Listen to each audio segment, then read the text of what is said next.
Welcome to this week's episode on the Happiness Happens podcast. I'm Simona, host of the show, and I'm really excited to have you here with me today. Today we're talking with Carissa Harrison, who's the host of the Meet My Mess podcast. On her podcast, she talks about all of the messy things that happen to us in life. And so it's natural that when Carissa came onto this podcast, we are talking all about mental health, trauma, how to process it, how to recover from it, how to move through it, and so many different things.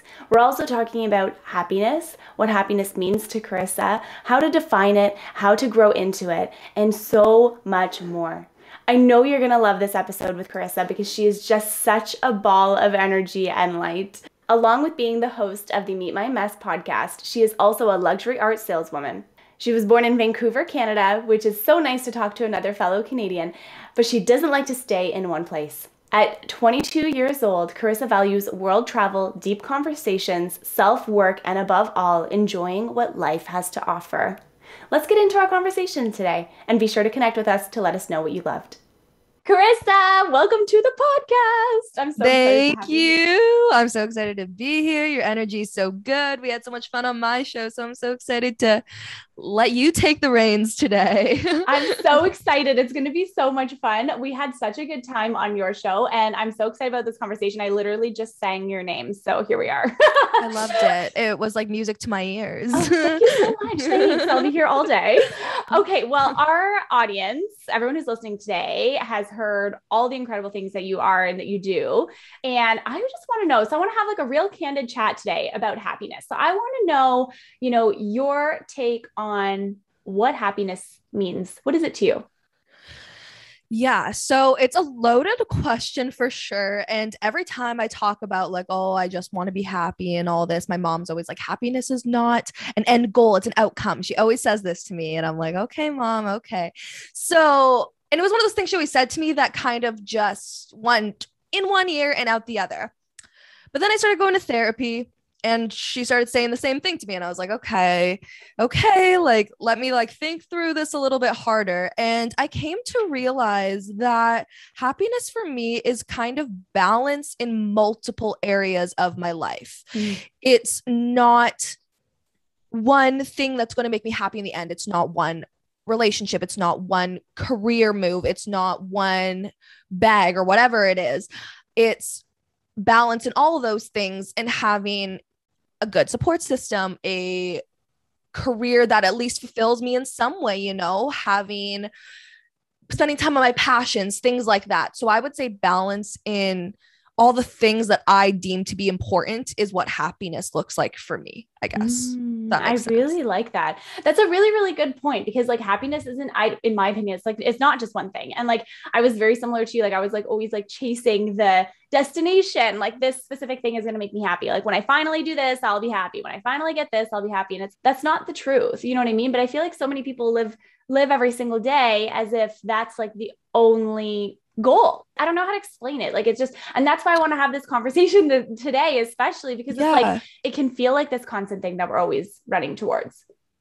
Yeah. And the sad part is if you're always running towards that end goal, you're probably never going to reach it. Or if you do finally reach everything or the one thing that brings you true happiness, it can go like this, So it's tough, but putting all of your happiness into one thing is just never going to work as much as you would like it to, as much as it would be easier to just focus on one thing to make us all fully fulfilled. That's just not how life works, unfortunately. And that's such a good point. It's so true. And so I want to know also things that you've done in your life. So you have a podcast. Let's just backtrack real quick. You have a podcast. It's called the Meet My Mess podcast. And I absolutely love it. So I actually kind of want to know, before I dive into my other questions, I want to know where the inspiration for your podcast came from, how it came to be. What were you feeling in the moment when you created it? Like, why did you feel it was important to bring it to life?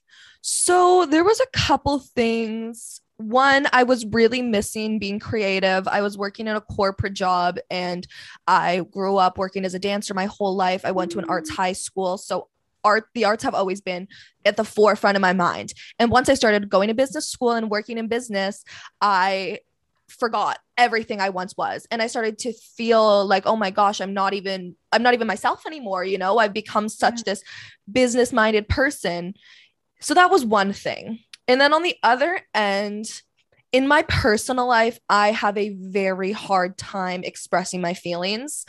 I'm very jaded. I'm very closed off. I feel like my problems are a burden to all my friends and family. So this was kind of a way for me to articulate my feelings and begin to talk about my feelings without feeling like I was burdening other people. Because when I do open up, everyone's like, oh, your stories are so inspiring and stuff. I wish you would talk about it more. And even my best friend, I had her on the podcast last week, and she was like, the one thing I would change about our friendship is that you don't really let me in sometimes. And so this was a way for me to actually finally like talk about my feelings, or at least take a step closer to talking about my feelings. And now I have gotten better about it in my personal life because I've talked about it on the podcast, which is interesting. But yeah, those were the two main reasons, I'd say. It's so interesting that you say that, because when I first started my podcast, it was kind of the same idea, not through the same like lens or anything like that, but the same idea in that I wanted to share my thoughts with other people. And it was funny because like, I didn't realize at the time, like who would actually listen. And I had so many friends and family members listening to the show, and they were like, oh my God, like I had no idea. Like I never knew this about you. But I think when you're painted a specific way, and let me know what you think about this, but I think when you're painted a specific way your whole life, you know, that you are a bubbly person, you're outgoing, and you're this, all these different things, it's like, it doesn't really leave space for you to be anything else than that. You're kind of always that. And then you have to live up to that. And it's like, again, I hear you. You don't want to burden people with your stuff because they're expecting you to be a specific way. Yeah. Yeah, it was very interesting putting out the podcast because my family has this very specific view on me that I was like the arts girl. I was successful in dance. I was successful in school, kind of successful at the things you're supposed to be successful at. And when I came out with the podcast, everyone was very excited. And then when they actually heard it, it wasn't what they expected. I talk about sex. I talk about partying. I talk about mental health. I talk about relationships, and they weren't really all that prepared for everything they maybe heard. But another thing I really want to showcase on the podcast is like, you can be both of those things. You know, you can be the girl who likes to have fun, likes to go hook up, you know, and I'm 22, you know, like have fun, but also be the girl who's chasing her career and who is articulate and who can have those deep conversations. You know, you don't just have to be one of those things. So yeah, it's definitely changed everyone in my lives perspective on me, I think, for sure. That's so interesting though, because I feel like that's so tapping into like living your own authentic life. And I feel like sometimes it's interesting because I feel like podcasting, like you never really know who's listening. You know what I mean? Like you're kind of like, you know, you have listeners, you can see the downloads, you can see people talking about it online, you can see the metrics. So you know that the conversation is reaching people, you know, it's impacting people. And especially when the conversations are being shared to other social media accounts and all that kind of stuff. But it's like, when I record a podcast episode, especially like a solo episode, and I'm like sitting here, like pouring my heart out, I'm like, well, I finished the episode. I'm like, wow, that was a great therapy session for myself. Yeah, you know what I mean? Like, this is wonderful. And it's like, but then people are actually listening to the episode afterwards, and they're learning, and then they're hearing. And it's kind of like, I don't know if you get this way when you record a podcast, but like when I do, I'm like, that was an amazing conversation. Okay, move on. You know what I mean? Whereas other people are still like, you know, especially family, like they sit and they have to like process, and they have to be like, oh my God, like I just learned all of these different things about you. Yeah, for sure. For sure. And there's definitely ones that I'm like, Mom, don't listen to this. But and then you know, she's like listening while she's like in her car. Yeah, I know. Yeah, I know she listens, but I know. Yeah, I say listen to your own discretion, Mom. If you're gonna listen, you need to be prepared. You're gonna hear some things you don't love. But she's pretty cool. She's pretty laid back. That's awesome. I forget what the question you asked me was. I don't went on my own tangent. If there was a question. I think we were just kind of like chatting back and forth. But I think we were just saying like it allows people to have like a new perception of who you are as a person. Sure. And like when you bring your authentic self to the mic and you create all of these different conversations around all of these different topics that people would not typically expect you to talk about, I feel like you create this new like permission for people to explore that within themselves too. And like, do you find it takes like the shame and like the taboo out of all of these different topics? Yeah, for sure. Even in my own personal life, just talking on them on the microphone has made me, I guess, more open in a lot of, I guess, like in relationships and things like that. But it also has made people feel they can discuss a lot more with me. I don't know if that's made you, if you found that, but a lot of people that were maybe acquaintances that I don't have super, super strong connections with, but maybe we would, but we don't at the time, they'll message me and start asking me about how to introduce threesomes into their relationship. And I'm you're like, not hey, I'm not a sex therapist, but hey, what's your last name? Yeah, it's, yeah, the, on the flip side, there's other things too, like people who have been reach out who say, oh, like my struggle with my parents' alcoholism, and you speak out about that. And that's really been nice for me to hear someone relate to that, you know, because you don't hear people talk about it often. So it's been really nice to hear people relate. And some people think, obviously, it comes with negative comments too, and thinking that what I have to say is idiotic, but that's fair. It's definitely changed my relationship with the outside world for sure. It's interesting, but do you kind of find like, you know, it changes the relationship and the perspective from the outside world, but then in like your sense, like, do you feel like it's allowed you to like tap back into who you really want to be while you're here? Yes, for sure. I think the podcast has really held me accountable to actually be the person I want to be, when every week I'm updating people on what's been going on in my life, my mental health journey, my relationship journeys, things like that.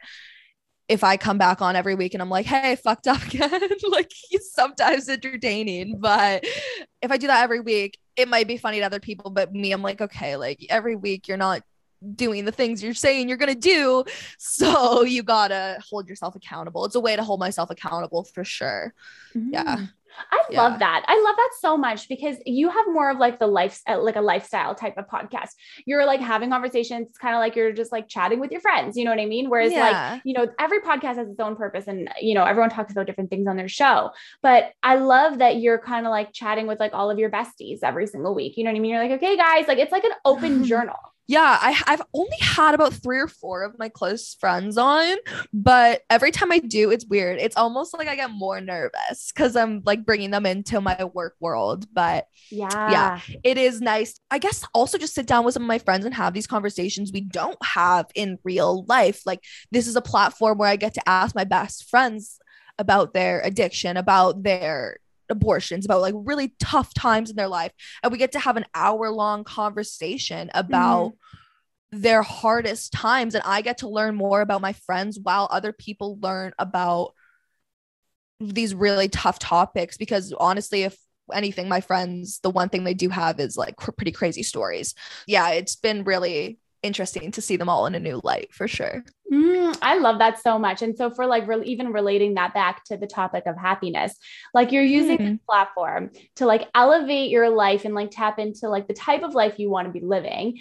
And, you know, from there, you're allowing other people who are listening, who are guests on your show or whatever, to like experience what that happiness means for them. And like to like know that like whatever it is you want to do in your life, like you can choose that. Thank you. Yeah. You're welcome. Yeah, it's true. I think the conversation we had really showed off both of our shows and kind of meet them in the middle really well. So yeah, exactly. Well, you know, it's interesting. Like when I was on your podcast, I like reminisced about things that like happened like 15 years ago. I'm gonna be 30 this year. So like these things like that happened in high school and like all this different stuff. That's stuff that like it's not that I blocked it like out of my memory, but it's just kind of like I haven't gone there in so long. Yeah. And like you probably don't even realize like, oh, like these are kinds of things that people maybe like in, I guess, more closer like to like their late teens, early 20s, they're going to hear this and be like, oh, wow, okay, look at what she did. Like I'm in that place right now. And look, like she's got a husband, she's got a good career, you know, she's gotten there. So I think that yeah, it was really good and interesting to hear that side of you too, because it's nice to hear about like the positive sides as well. But I'm always about getting to the messy stuff. So yeah. Right. Oh my God. It's so true. Okay. And then with that in mind, shedding light on all of like the messiness, do you think that like you need to dive in to the messiness in order to be able to receive the happiness that you're looking for? Yeah, for sure. I don't know. Other people would probably have a different answer, but I have had like quite a few things happen in my life that I guess I could consider like happened to me. And I went through life just kind of ignoring all of these things that happened because I felt like it wasn't my fault. So I shouldn't have to deal with this. And so I walked through life ignoring it, thinking, okay, like eventually it would just go away. Someone will come help me. Someone will come save me. Someone will come fix all this. More things started happening, more bad things. And then life just happens. Life gets hard. And I couldn't take all of these things that had happened in the past, got to a point where I just broke. And I think we've all been there where you get to a point where you just break and there's no really other way out other than thinking through, diving into, and I guess kind of not reliving, but like thinking through these hard times and figuring out a way to bring some sort of light to what has happened in your life and some sort of positivity, or at least try and change it, turn it around some way to make it positive. It's not always easy. It's not always possible, but it's always necessary, I think, to think through what's going on in your life and not just put it on the back burner because it will resurface. It always does. That's so true. If it doesn't come out in one way in this year, it'll come out like in a different way in like 5 years. 10 years in the future in your marriage, so yeah. And you're like, how did I get here? And then you realize it's like your trauma from like one thing that a parent said to you when you were like 12, and you're like, huh? Your boyfriend's late for a date and then you're like shot back to the time your mom forgot you at school. Like it's crazy how like our brain correlates things and just how we react to things based on those correlations. It really is. Oh, that is so good. And it's so true. And I think that it's so important that like, you're taking the time to like, just acknowledge that those things exist. And so I guess like my question to you would be, how did you, when you started having all these different realizations about the things that were coming up for you, especially because too, I think this part is really interesting. Like you're younger than I am. And it's funny because I feel like people who are younger, maybe it's because social media, I don't really know what, but I feel like you get the opportunity to like explore your trauma way earlier now. I would agree with that. I can't like fully say because I didn't like live in the future, obviously, but I would say that mental health conversations over the past 5 years I've seen have just burst wide open, especially online. There's not really anything online now that's too taboo trauma wise to talk about. It's actually encouraged pretty much everywhere. And I think that was a slow shift and one we're still making, that vulnerability isn't seen so much as a weakness anymore, but as a positive. And that's a very big shift. And so I think we have the ability to talk about our mental health much more openly, much more candidly, and probably understand it a lot better than our parents do, our grandparents do to a certain extent. Yeah, I completely agree with you. And so what do you find that like, your friends and like people that like, what do you do when you get into the situation, you like realize all this different stuff? Like, is therapy more widely accepted? Like, I don't know. I know that I love therapy. Like I could spend like every single day, not every single day. That's a little dramatic. Yeah. Like, you know what I mean? You need to go somewhere. Are you okay? Yeah. To end the call. No, I'm just kidding. Yeah. Sure, I need to call someone else.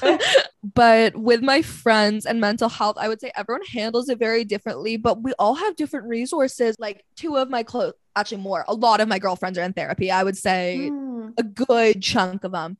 I have friends who are in AA. I have friends who are in other programs where they like help youth. And that's really fulfilling to them because they didn't have like a steady like father figure around. For me, I've recently just started going to ACA, which is Adult Children of Alcoholics, where they basically you just like share about childhood experience with alcoholics. So I think that therapy is a great resource, but I think there's also more that we're neglecting to shed light on, because therapy is great, not always the easiest thing to access, but there are other things like it's not always the same, but like support groups and things like that. And it's not always comfortable. It's not therapy. It's not the same. I'm not saying it's the same, but it sometimes is nice to just hear people with stories that are similar to yours and hear their outcomes and what they've learned, and maybe you'll like learn something as well, you know? So that's really interesting. And I feel like that like story sharing piece is like, so it's so intriguing to me because let's take podcasts again, for example, like podcasts are so popular and people listen to so many of them. And like, that's how people get their news.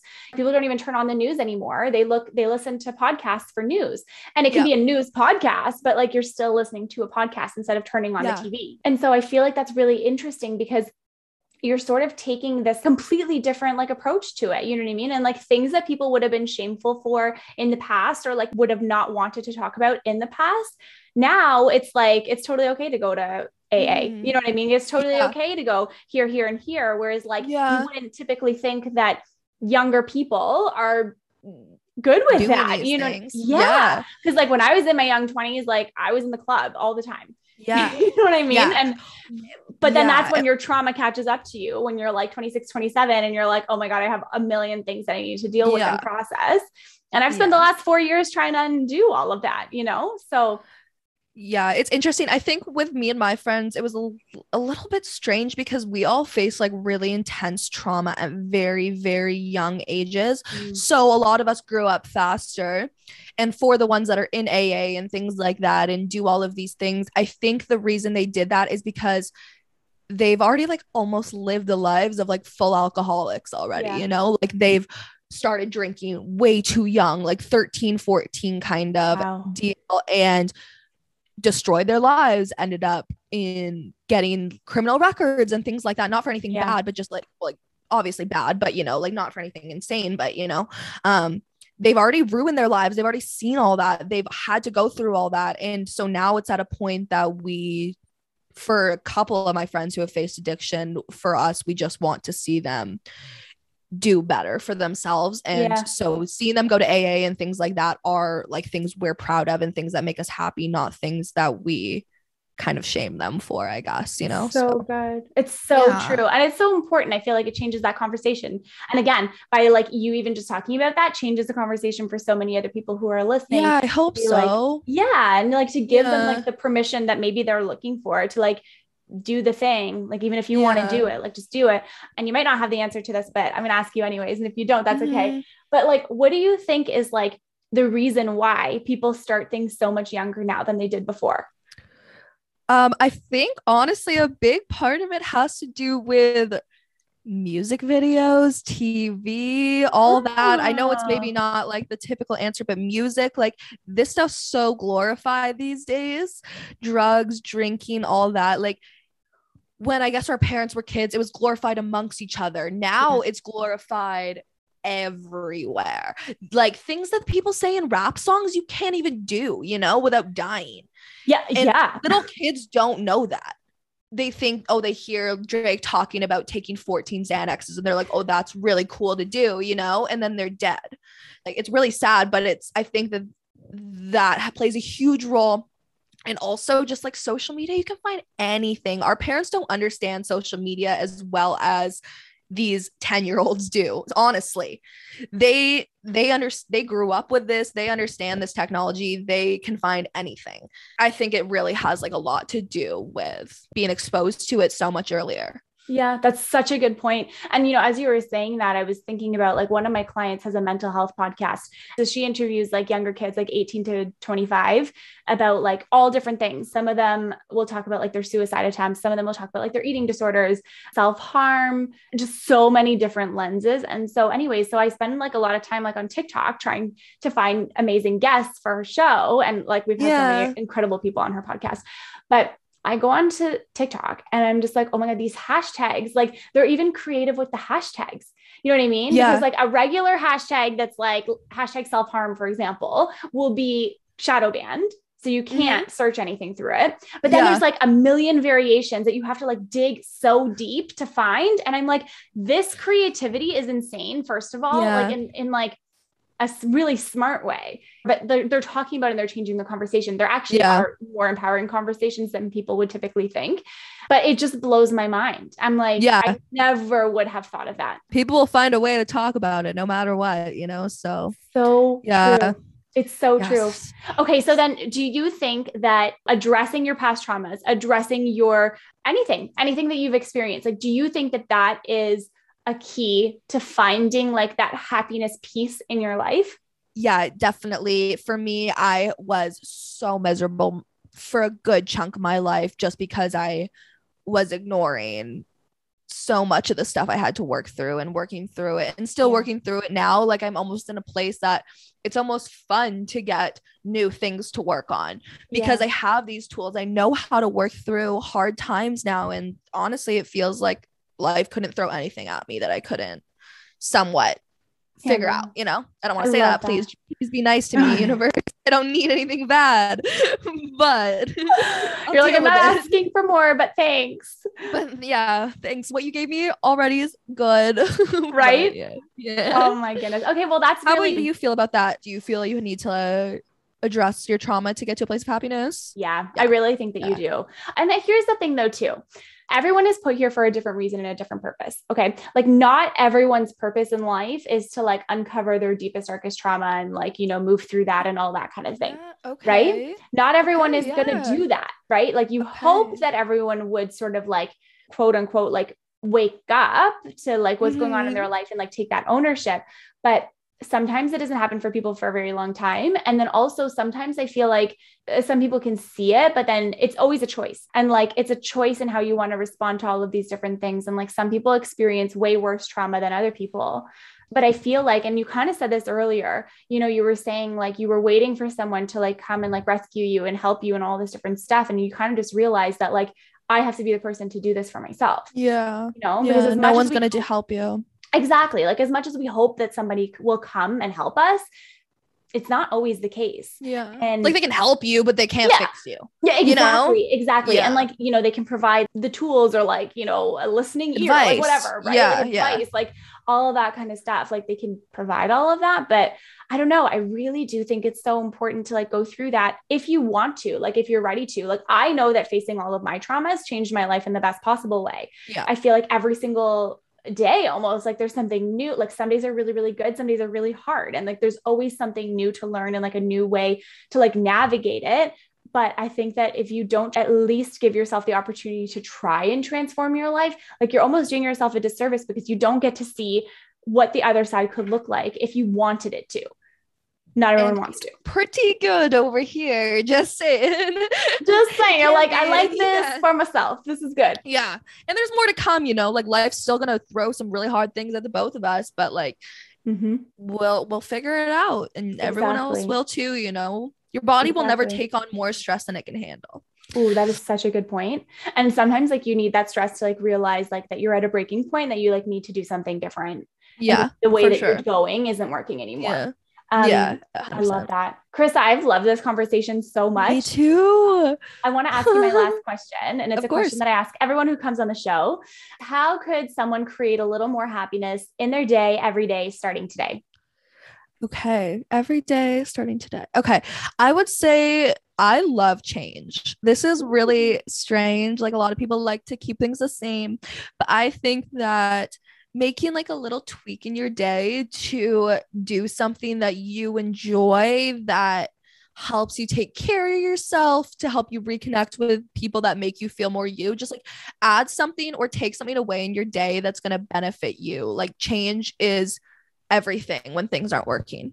I love that. Embracing change. That's so good. Yeah. Or just sometimes forcing it, you know, if you're not happy, it can be a big change, small change. You can move across the world, or you can meditate for 15 minutes every day, you know? I love that. Depends on the day you're having. Like some days, exactly. Some days I'm like, I'm ready to go. And some days I'm like, I never want to leave here. It doesn't have to be a different change every day, but I think that if you're just not doing well and you acknowledge that, like you can't just keep doing life the same way you are right now. Yeah, I completely agree. I love that. That's such a good tip. I love it. Thanks. Okay. Where can our listeners find you and your podcast so they can get Yeah. to know you, follow you, listen to your show? Mhm. Yeah, so I have Instagram. It's Carissa Harrison. And then I also have an Instagram for my podcast, which is Meet My Mess Podcast. You can find my podcast, Spotify, Apple, YouTube, anywhere you listen, Meet My Mess Podcast, Twitter, TikTok. I'm around. Yeah, my name's Carissa Harrison. You'll be able to find me on all those places. I love it. But thank you so much for having me. Your energy is great. I've been so happy we've gotten to connect and get to know each other better. And hopefully we'll get to meet in person one day. That would be nice. I would love that. I would love that so much. Thank you so much for being on the show today. It was so good chatting with you. Thank you everyone for listening and thanks for having me. Yeah. Thanks so much everyone for tuning into the podcast. I hope you love this episode with Carissa. Be sure to connect with her. All of her links are in the show notes.